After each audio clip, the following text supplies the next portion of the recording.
Caution tape lined the entrance to the bathroom in an X formation. I swiftly hurried to my next class before the bell chimed. I sat anxiously fidgeting, wondering what was in the bathroom.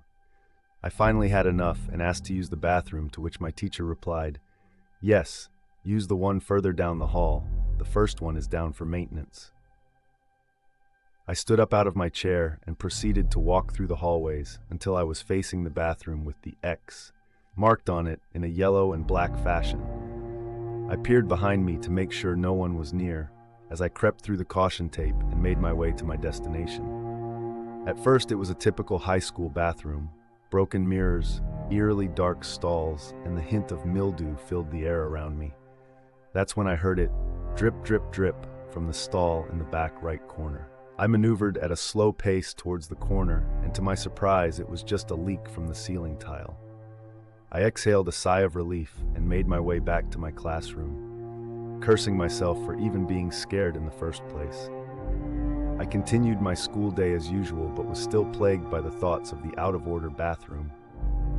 The next day, I devised a plan to break in after dark, when nothing but chirping frogs were heard in the distance. I decided to sneak out at exactly 11 p.m. that following night. I hiked my way through the woods until I saw the silhouette of the school.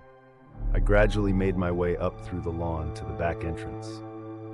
I dug into my pockets and pulled out a bobby pin to fiddle with the lock until it allowed me to enter.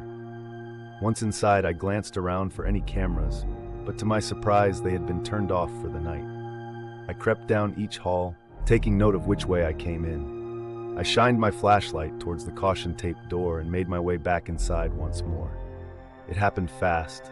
The stench hit my nostrils and I almost gagged as a reflex.